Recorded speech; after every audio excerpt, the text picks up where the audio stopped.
बेटी तो पराई होती है। एक शहर में अनिल नाम का एक इंसान रहता था। अनिल एक कपड़ों की दुकान पर काम करता था। उसकी बहुत साल पहले शादी हो गई थी। अनिल को हमेशा से लड़का चाहिए था। लड़का ये वंश का कुलदीप होता है, पिता का नाम रोशन करता है और बुढ़ापे का सहारा होता है। पर लड़की शादी करके चली जाती है। ऐसी सोच रखने वाला वह पड़ोसियों से भी यह बात बताता था। शादी के कुछ साल बाद उसे दो लड़के हुए। बड़े बेटे का नाम करण और छोटे बेटे का नाम किशन रखा। बाद में कुछ सालों बाद उसकी पत्नी का निधन हो गया। उसके बाद उसने उन दोनों बेटों का ख्याल रखा। समय बीता और उसके दोनों बेटे बड़े हो गए और अब दोनों बेटे नौकरी कर रहे थे। दोनों की शादी भी हो गई। शादी होने के बाद भी वह सब एक साथ ही रहते थे। कुछ साल एक साथ खुशी में गए, लेकिन बाद में दोनों भाई एक दूसरे के साथ झगड़ा करने लगे। दोनों बहुओं में छोटी छोटी बातों पर मतभेद होने लगी। ये सब देखकर अनिल को बहुत बुरा लगता था। अब दोनों ने अलग रहने का निर्णय लिया और वह अलग हो गए। फिर पिताजी का ख्याल कौन रखेगा, ऐसा सवाल निर्माण हुआ। दोनों बेटे एक एक महीना संभालेंगे, ऐसा तय किया। अनिल एक बेटे के साथ एक महीने के लिए रहने लगा। फिर दूसरे बेटे के पास एक महीने, ऐसा उसका बंटवारा हुआ। पर जैसे जैसे वक्त बीतता गया वैसे वैसे बहुओं और बेटों में अनिल को लेकर झगड़ा होने लगा। दोनों बेटों के घर में झगड़े का कारण अनिल रहने लगा। ये बात अनिल को अच्छे से समझ आई थी। अब अनिल को पुरानी यादें याद आने लगी थी। उसने जिंदगी में कितनी बड़ी गलती की थी, यह उसे अब समझ में आ रही थी। पर अब इसका क्या फायदा। आखिर दोनों बेटों ने पिताजी को वृद्धाश्रम भेजने का निर्णय लिया। एक दिन दोनों ही पिताजी को लेकर वृद्धाश्रम में गए। वहां जाने पर सभी औपचारिकता पूरी करके पिताजी को मिलकर वह दोनों अपने अपने घर वापस चले गए। बेटे घर आने के बाद अनिल बहुत रोने लगा। उसके बाद वृद्धाश्रम में कई लोगों ने उसे समझाया, पर वह बहुत दुखी हो गया था। अनिल को वृद्ध आश्रम में आकर 8-10 दिन हो गए थे। वह किसी से भी बातचीत नहीं करता था और एक पेड़ के नीचे बैठकर विचार में मग्न रहता था। वहाँ के लोग उसे पूछते थे, पर उसने किसी को भी कुछ नहीं बताया। कुछ दिनों में वह एक व्यक्ति से थोड़ा बहुत बोलने लगा। बाद में दोनों की अच्छी दोस्ती हो गई। एक दिन वह दोनों बैठे थे, तब वह व्यक्ति अनिल को अपनी कहानी बताने लगा। वह बोला कि मुझे एक ही बेटा है। वह मेरे साथ छोटी छोटी बातों पर झगड़ा करता था। इस बात को मैं बहुत रूठ गया था। उस वजह से मैंने वृद्ध आश्रम में रहने का निर्णय लिया। मुझे कभी कभी लगता था कि मुझे बेटे के साथ एक बेटी भी होती तो कितना अच्छा होता। कदाचित आज वह मेरे बुढ़ापे की लाठी बन सकती। उसका बोलना सुनकर अनिल और ज्यादा दुखी होगा और वह बहुत गहरे विचारों में खो गया।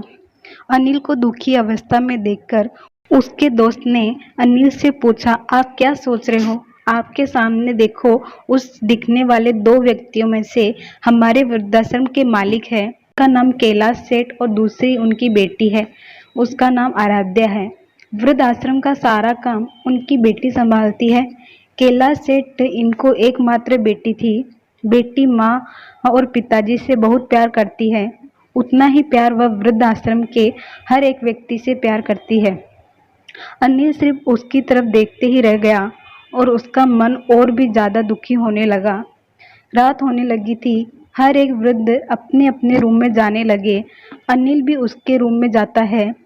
रात का खाना जल्दी खाकर सब लोग सो जाते हैं। अनिल को उसका भूतकाल याद आता है।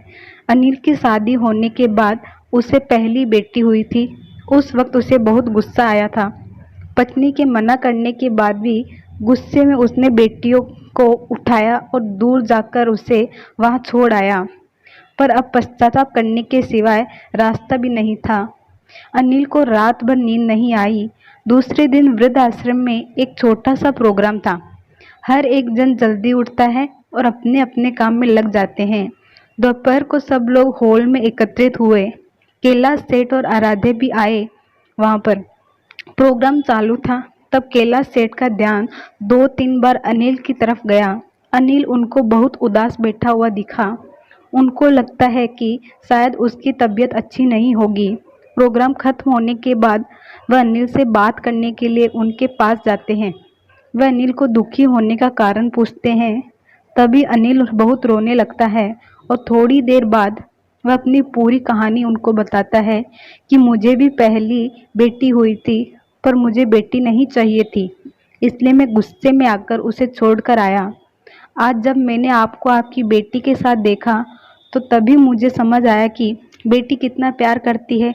मेरी बेटी भी मेरे साथ होती तो मुझे यहाँ वृद्ध आश्रम में रहना नहीं पड़ता। मेरे दोनों बेटों ने मुझे दुख के सिवा कुछ भी नहीं दिया। मैंने किए हुए पापों की सजा आज मैं भुगत रहा हूँ।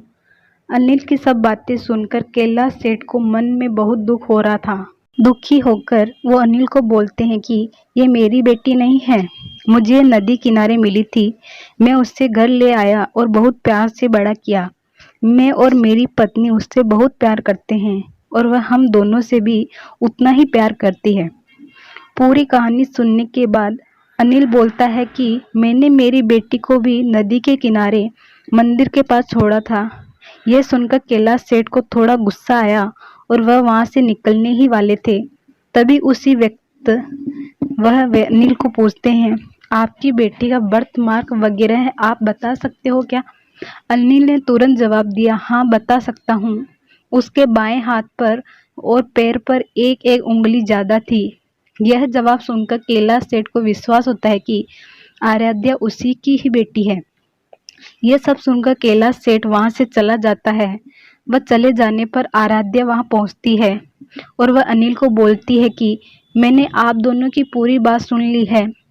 आपने मेरे बारे में जो भी कहा वह सुनकर मेरा मन बहुत दुखा है। एक पिता खुद की बेटी के बारे में ऐसा निर्णय ले सकते हैं, यह सुनकर मुझे बहुत बुरा लगा। आपने जो भी किया वह बहुत गलत था। आपने मुझे बेटी बोलने का अधिकार खो दिया है। मैं आपकी बेटी होकर भी आप मुझे रास्ते पर छोड़कर चले गए थे और मैं उनकी बेटी न होते हुए भी उन्होंने मुझ पर जान न्यौछावर कर दी, इसलिए वही मेरे सच्चे पिता हैं। आप इस वृद्ध आश्रम में रह सकते हैं, पर आज आपने उनके सामने जो बोला है वह फिर कभी भी उनके सामने मत बोलिएगा, क्योंकि आज तक मैंने उनको इतना दुखी कभी भी नहीं देखा। इतना बोलकर आराध्या वहां से चली गई। अनिल सिर्फ आंखों में आंसू लाकर उसकी तरफ देखता रह गया और अपने नसीब को दोष देता रहा। दूसरे दिन सुबह किसी को भी न बताते हुए अनिल वृद्धाश्रम छोड़कर चला गया।